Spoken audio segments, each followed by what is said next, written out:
Okay, we are live.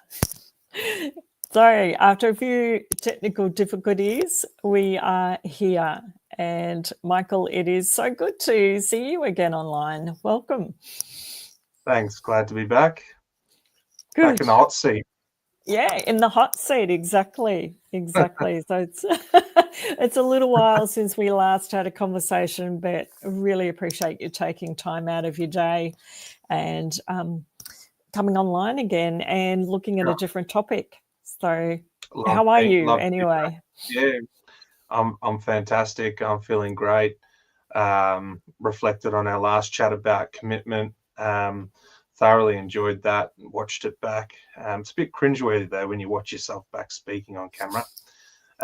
Not so bad as when you listen to audio only, but yeah, definitely a very Okay. interesting, insightful conversation that we had there, and looking forward to chatting further today.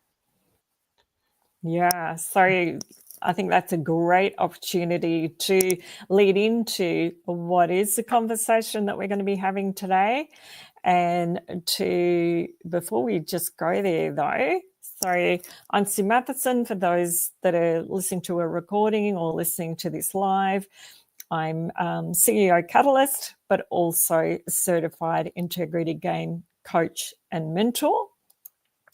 And Michael, who is my guest today,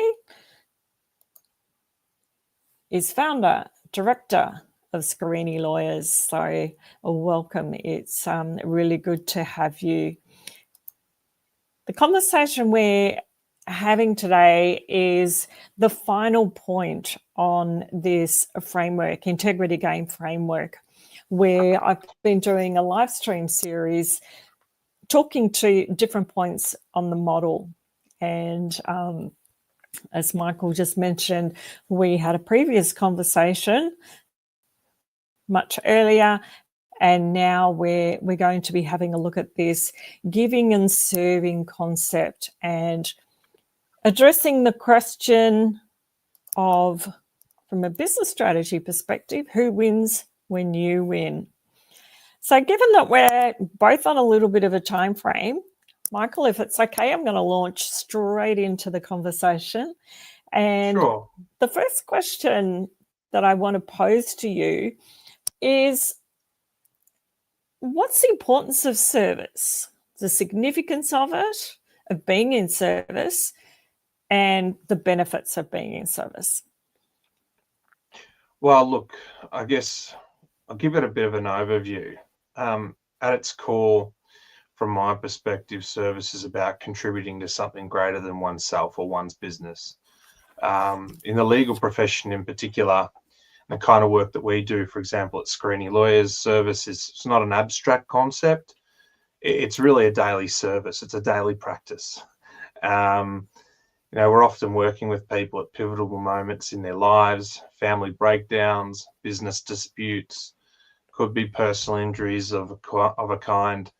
And we don't just consider these cases, they're human stories. So service to me means showing up with empathy, acting with integrity, and being consistently reliable. It's also about dignity, and people forget that every client, no matter their background or means, deserves to be heard, respected, and advocated for.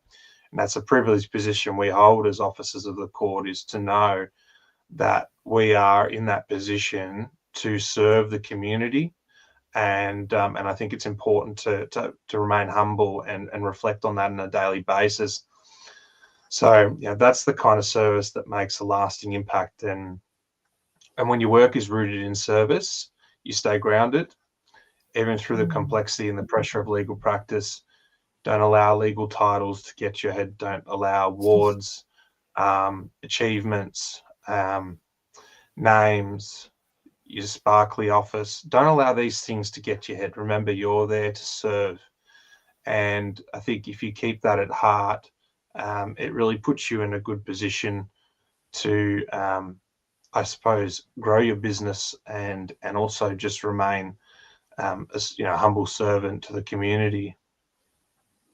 Yeah, I love what you're talking to, and particularly highlighting the tension between not letting ego or title get in the way of essentially what is the purpose of what you're doing, and that it's your education, it's your expertise that is allowing you to be of service to those that you're working with. So there's that, but also too, what I think you really highlighted is treating people as human beings. There's no, from what you've just said, there's no judgment. It's recognizing that you've got the transactional from a law perspective that you need to deal with, but you're also seeing that in the context of them as a person.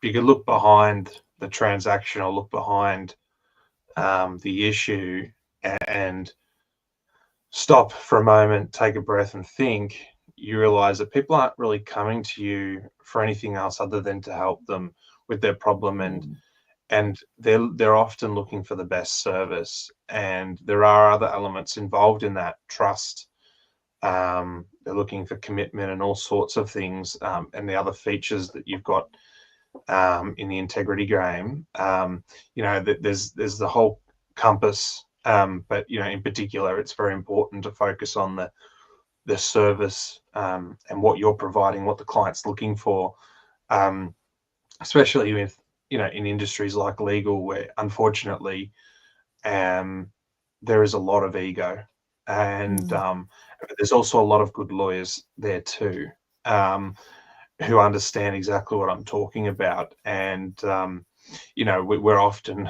always looking for like-minded barristers, like-minded lawyers, contractors, people who align with the understanding of the word service as we define it, as we understand it.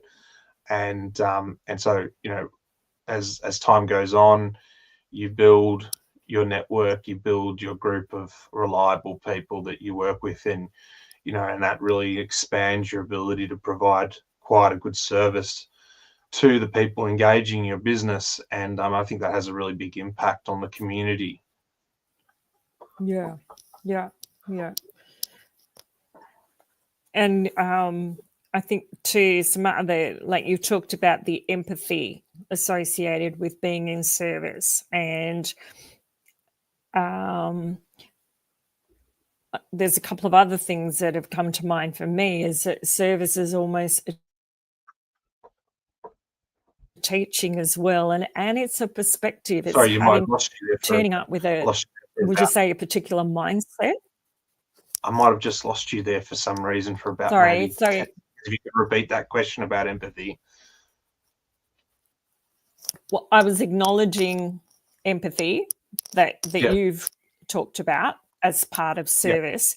And I went on from there to also mention that, in a sense, service is a perspective or a mindset that we turn up with, an attitude. So, just your comments on that. Well, I suppose a few things come to mind, especially from what I've observed in the profession and more broadly in life. Self-protection and fear. For example, if I go back to the point about, I want to talk a little bit about, I suppose, what prevents people from a service mindset. Maybe that will assist. Transition, and feel free to transition to that. Yeah, or take action on serving their potential, because I feel that might assist with sort of answering that question in a maybe broader way. I mean, I look at things like self-protection and fear. People often hold back from serving others or pursuing purposeful work because they fear failure, judgment, or vulnerability. Service requires stepping outside of the ego and into the uncertainty, and that's not always comfortable for people or practitioners or other business persons out there outside of the law. You've also got burnout, disconnection. Someone's operating in survival mode, whether it's mentally, financially, or emotionally. It's hard to access a mindset of service. Effectively, the tank has to be filled first. So before you can serve someone else, you need to be in a good space yourself. Then you've got things like transactional thinking. Culturally, we've become very focused on immediate outcomes. What do I get in return? But true service isn't about immediate reciprocity. It's about trust in the long game, and clients will generally feel that if you're giving to them before they're giving to you, they'll feel that and they'll feel obliged and willing and wanting to reward you, and it's natural human behavior generally. So generally it's about how you approach it. It doesn't always have to be with a fixated mindset on the transactional. Obviously everyone needs to earn money to live, but it's about how you approach it. And then there's another matter, like lack of reflection. Many people simply haven't paused long enough to ask, what do I actually want my life to be about? Without that clarity, it's hard to orient towards something like service. You need to know what you're about, who are you, what do I stand for? These are a lot of questions you can reflect on in your private time, quiet time, meditation time, whatever you like to do, but think about these things. And it's not always easy to work it out overnight. And it's a growth, and sometimes it takes years to find and learn exactly who you are, and maybe you don't stop and you change and grow with life. So it's not like a magic formula or recipe. I believe that everyone's different. They're going to find what they're about, and I think they're going to align with people who look for that kind of service and that kind of person. So I think that there's always a match for everyone out there. Who's not a match for me might be a match for you, Sue, and vice versa, or another lawyer out there. It is really a case by case basis and quite subjective to the individual. Yeah, I like that. And in addition to that, how much in terms of preventing people things that get in the way of people being of service, how much do you think feeling like that someone has to turn up and have all the answers contributes to that fear and that unwillingness to step into a space of essentially vulnerability? Well, I think from a service provider perspective, I think it's important to remember that generally people don't expect you to be perfect. They don't expect you to know everything. People generally have a brain and they understand these things. What they really want to see, from my perspective, and I can only speak to my profession, is they want to see that you really care, that you're really trying, that you're doing what they're paying for, and that you're reliable. And if you can really nail those things down, especially as a lawyer, you'll find that clients will still be satisfied with the service, even if they don't succeed, even if they don't get their way. And sometimes in litigation matters, they can't, because you can't change the facts. The facts are the facts. So there are going to be times of disappointment, and that's natural and understandable, especially in litigation when it comes down to an independent referee called a judge or magistrate or member or whatever jurisdiction you're in. People will still be satisfied with service if it's delivered in the right way. So there's no need to feel that sense of fear or uncertainty. Just be yourself, but do your best. Show the person you care. Be sincere about it. Don't pretend to care. If you don't care, don't take the work on. Don't take the client on. It's as simple as that. If you don't enjoy the work, go and find a different career. There's plenty of things out there you can do. So that's the way that I'm very black and white when it comes to that. That's the way I approach things. So, look, that's as much as I could probably say in response to that. Yeah. But what comes to mind for me too is, and I'm pretty sure my memory is serving me correctly here, is a comment that you made when we had our last conversation, actually, is that because you take the time to really understand what the issue is that the potential client is dealing with, you are also in that process, you're also willing to go, actually, is there someone else who can more effectively solve the problem? And from what I understand is that you have built a network that if it is work or not, and what comes, the other thing is you actually ask the person, you are very, you put it all out on the table and you actually ask them, what is their preference? Do they want to keep working with you, or would they like to be referred on? Is my memory serving me correctly? Yeah. Always. And good service is being selfless and knowing your limits of your abilities always, whether it's going to be supplemented by another expert, a barrister, to add value, or whether it's referring them on to someone growing their business who's capable, referring them to a very experienced firm, maybe who just does one particular thing that you think they could do better. So service is about being selfless. It's about putting the client's best interest first, and that is enshrined in the ethics that's taught to us as lawyers in Australia, and it's uniform across Australia, all the states and territories. So that's something very important to remember, is always remember that service is selfless. It's something that I live by.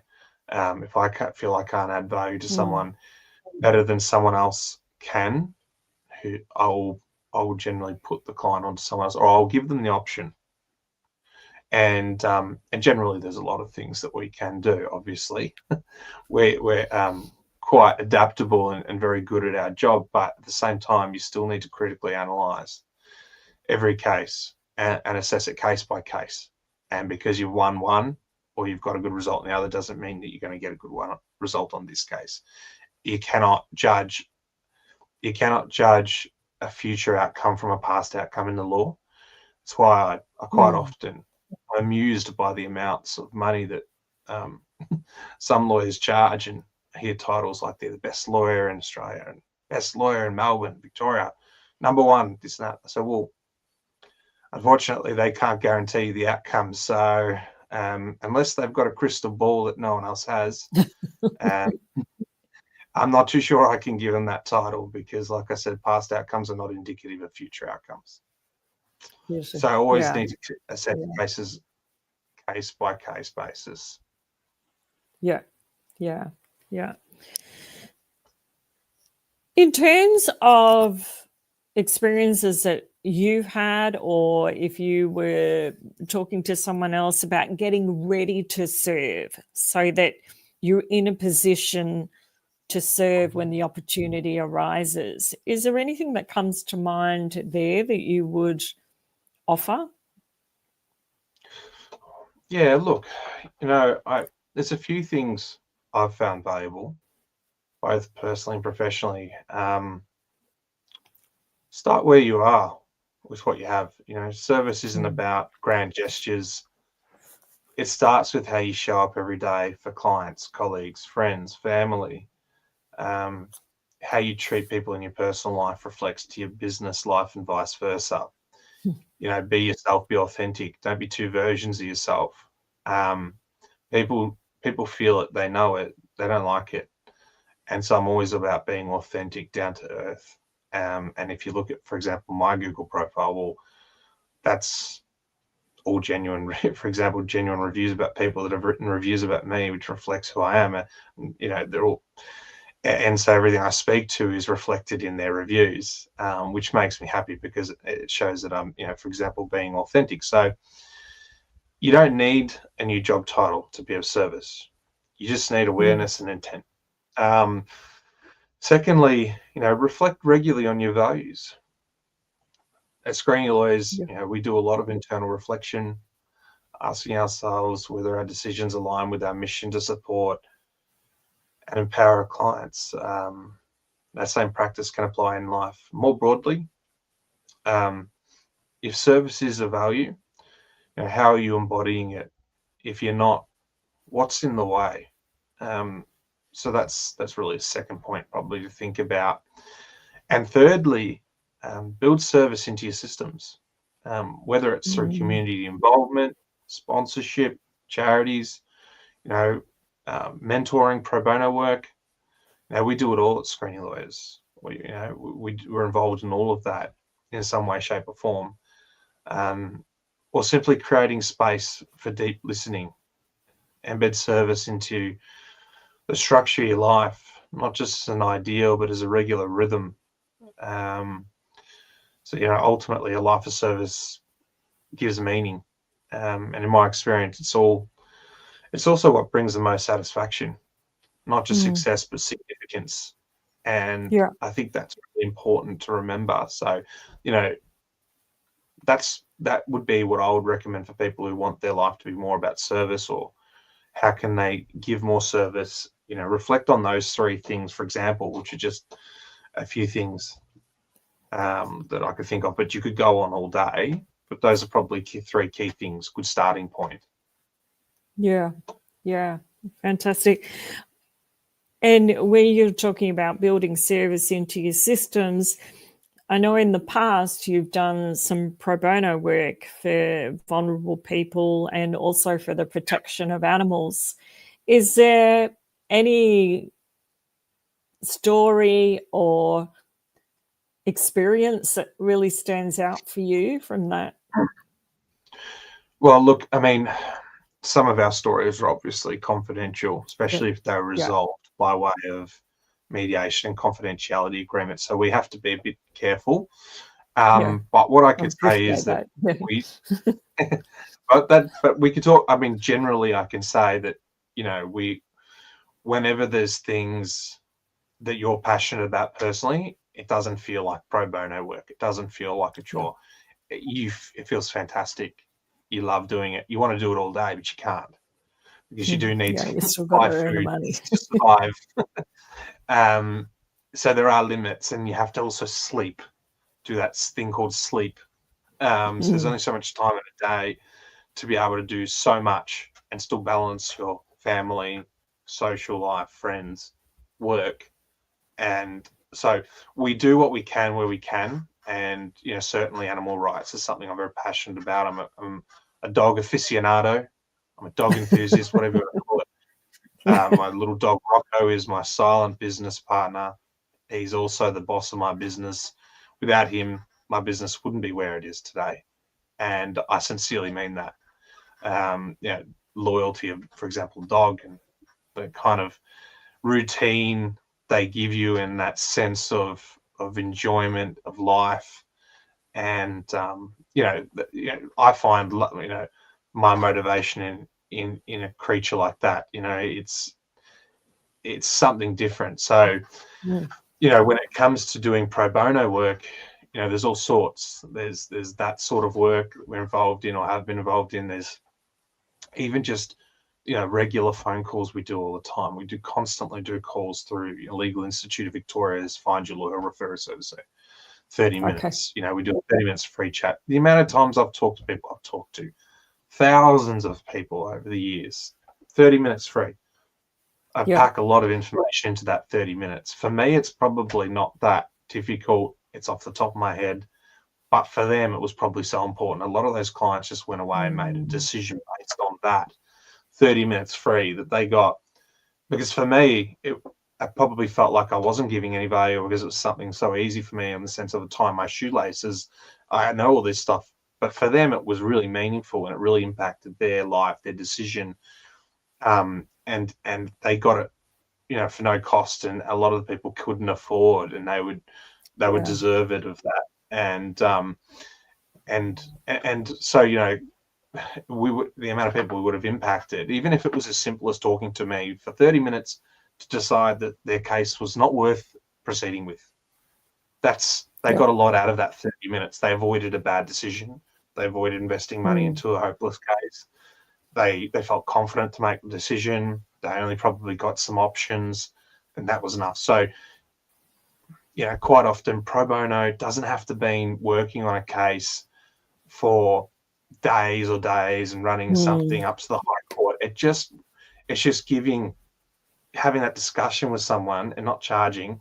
That is a form of pro bono work. And if you do that a lot, you're still serving the community in my eyes just as much as anyone else. Yeah.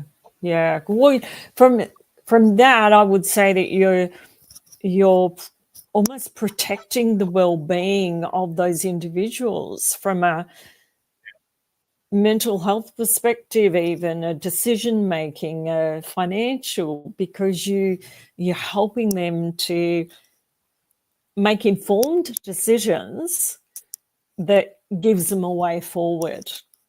Might not be Absolutely.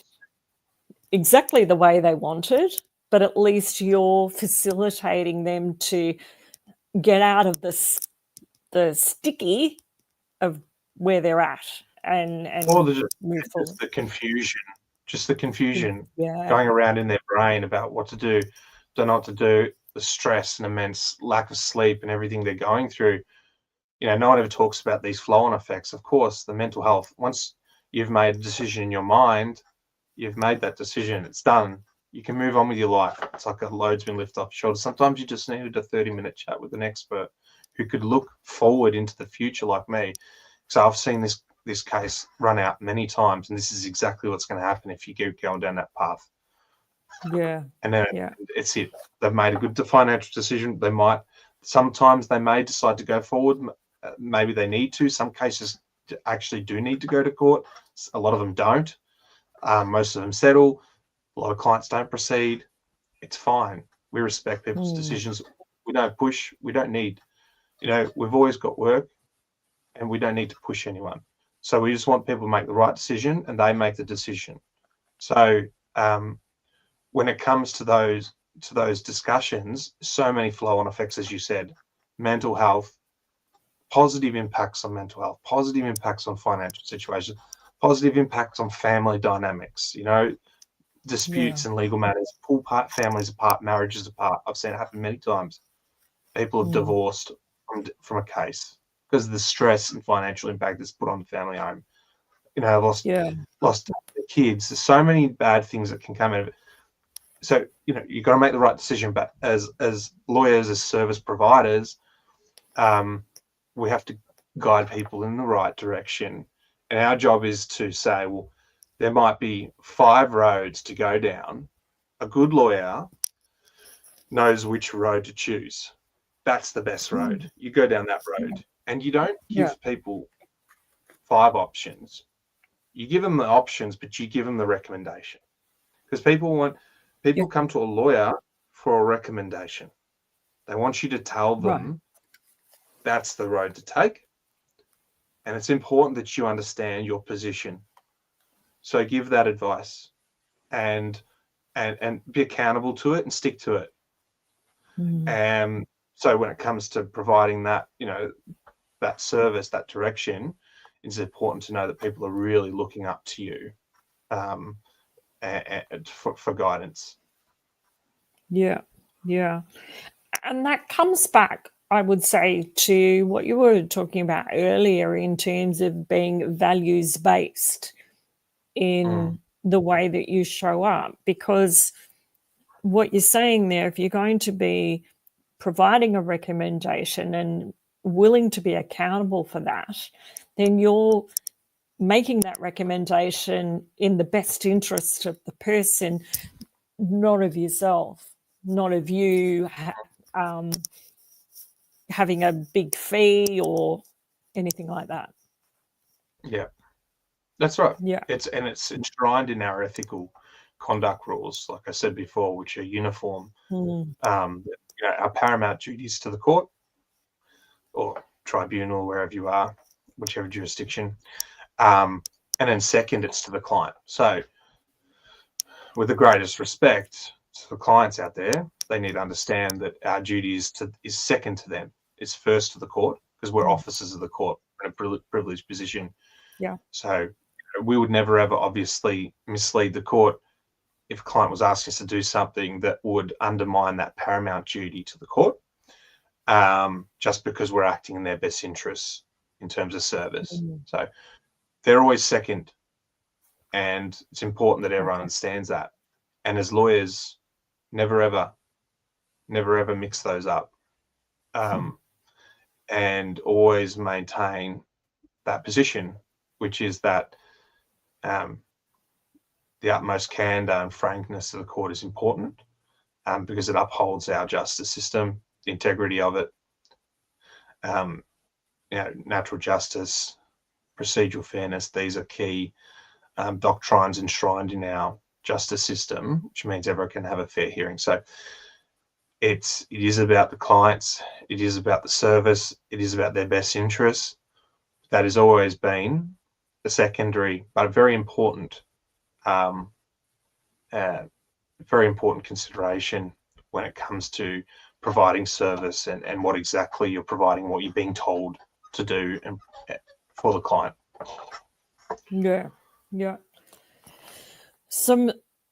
Lots in that conversation. Now, for someone who is listening, whether live or coming back to a recording later, has listened to the conversation and is taking a step back, reflecting and saying, there's things that I could do differently to either be in service or to be of service.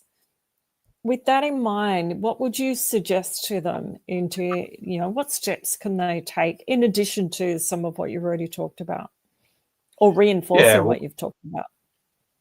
Well, just mainly those, I think, the main three things that I discussed before. Start where you are with what you have. Number 2, reflect regularly on your values. Number 3, build service into your systems. And I think try and build on those and just start where you can. And as you understand what formula works best, what gets the best feedback, listen to clients, send out surveys, offer them incentives. We quite often send out surveys. I always get surveys back with 5 stars. I'm like, I don't know. I'm like, am I doing anything wrong? Apparently not. But, it'd be nice to actually have some feedback, because send out feedback forms or survey forms and maybe make them anonymous and ask specific questions about service. That's what I do. I really want to know what the client's thought. And even if it's just a polite suggestion, keep working that back in. Whenever clients make complaints to you about your invoices or about your services or whatever it is that they're upset about as part of the services, jot those down, put them into a document, keep track of them. And then you can think tank them with your team and work out how to build around them and how to solve issues in service or build on good service items that's got good feedback. So, use your data. Data is your best friend. It doesn't matter if you like to hear what's coming back or not. That's about growing as a person. Don't fear criticism. Don't let it hold you ransom. Don't be true to yourself and believe in what you can do. Nothing's always going to be perfect ever, and you're never always going to make everyone happy or be the perfect fit for all. So I think that's something that I would recommend as a bit of a tip on top of the other 3 points that I made is try and gather data. The little thing that a client said to you on the phone they didn't like, don't miss it. Just write it down, because that was a moment of truth where they shared something with you. So it's easy to forget those things or shrug them aside or go with the ego. I did a good job. Well, unfortunately, only the person receiving the service is really in a position to judge that. So you do need to take on board what they have to say. This is the difference between the best and the rest. This is what you look at all the large corporations out there, high-powered, they all love customer feedback. They love that data. They use it to just craft what they do down to a T and almost to perfection. And that's why they are so powerful and so successful. So the difference, I think I've always said, the difference between the best service providers and the rest is the ones that that aren't afraid to find out how they can do what they do better and put the ego in a box and lock it in the closet. And it's not something easy. It's something you learn with maturity, with age, with experience. And, it's very important, though, for business owners out there to understand that. Yeah. Now, from a time perspective, as we start to come toward the end of our conversation, I just want to bring up the model again, and it's presented in a linear format. Got moving from purpose right through all of the points to where we are at the moment, talking about giving and serving. But in reality, we can turn that into a circle, and giving and service ties very much back into purpose, what we bring in terms of our experiences and giftings and learnings. How much of that has been your experience, and where has that maybe helped you to shape the way that you deliver your services? Yeah, well, look, I think, this is obviously that, that's all those items that you had on the screen. A lot of these things any good business or service provider will do pretty much unconsciously, subconsciously, however you want to describe it. They don't think about it. It's part of who they are. It's part of who I am. So I don't really often think about, if I really did think about those things, I could even potentially grow and get better myself. But when I look at those things, I know, and I can see, I can think of examples and places where we meet all those items, and that's the thing. It's either consciously being put into place and you're thinking about it, which is perfectly fine if you're trying to develop it, a particular item that you had listed there, or you're either doing it naturally and you're doing a damn good job at just doing it. So, certainly all those items that you had listed there are so important. And, it wouldn't matter what kind of provider you are, what kind of business, those sorts of things. If you can tick all those, you really, really got a solid foundation towards success, and a prosperous future, and happy clients, and happy people you work with, and happy team members. Yeah. And as you say, that's your foundation, and then you can keep leveraging that as you've got. You can dive deeper. You can dive deeper into each of those. You can go as deep down into the rabbit hole of each of those as you can or want. With time, you might focus on some over the others, and others might become more prevalent with time. So, yeah, you just need to find out what even in looking at them, what am I lacking right now, or what do I need to improve right now? Maybe if I can focus on one of them, and then as I grow on that and realize that things are improving on that, I'm going to go and pick another item and focus on that, and before you know it, you're hitting all the points. Yeah, and you keep leveling up. In your marketing material, in your advertising, in the way you communicate with clients, in writing and verbally, in SMS or whatever, you realize that you're constantly growing as a person, as a business owner. The feedback you're getting is improving. The clientele is happy. You got more work. So, I think it's important that if that integrity game framework that you've prepared, that you've designed, is so important these days, because there's a dime a dozen businesses out there doing the same thing as you, but what distinguishes you becomes competitive, and a lot of it comes down to those items that you had listed. You're hitting those. The next business isn't hitting one of them. You're the one that they choose. They might have the money to pay for both for you. They don't really know either of you, but they're trying to work out which person's the right one.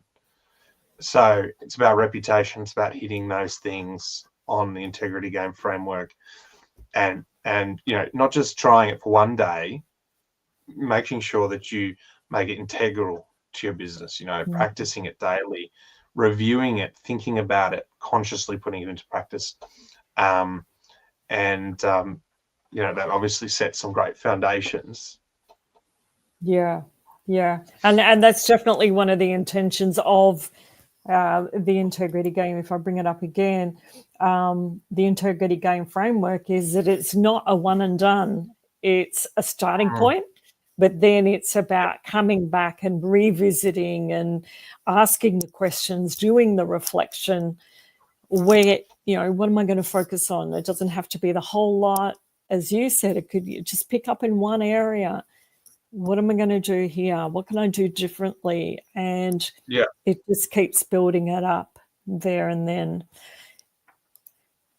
So great conversation. I guess in summary, I want to see if I can summarize what we've talked about is that when the first question around, being of service, you talked about contributing to something greater than ourselves, being mindful of empathy, the dignity, holding, dignity of the others, and then prevention, or what stops people being of service is that fear, that self-protection. But the importance too of making sure that we fill our tank first, so that we're coming from a place of almost overflow. I would say that service is the overflow of who we are, what we've achieved. And then I like those 3 points: to start where you are, reflect on your values, and build service into your systems. So again, Michael, go. And then just one final thing is although the tank, it's the overflow of who you are, never also forget one also key thing is don't overserve people. That's probably something I forgot to mention. Never overservice. Never overserve. Just serve enough as to what is required. That's it. Don't overserve. Overserving can be counterproductive and can detract from the services. And you see that a lot with very pushy salespeople. It's not something that I like or that I do in my practice at all. And a lot of lawyers I know don't do it, who I work with. But don't overserve. Don't become a pest. Just understand what is the project, what is the brief, and just execute it. Simple as that. Yeah. Well, I think that is a perfect place to close out the conversation, and that lost the word that I was going to use, but that reminder. That's right. We're wrapping things up. To don't overserve. To just what is the project? What is the brief? And set boundaries.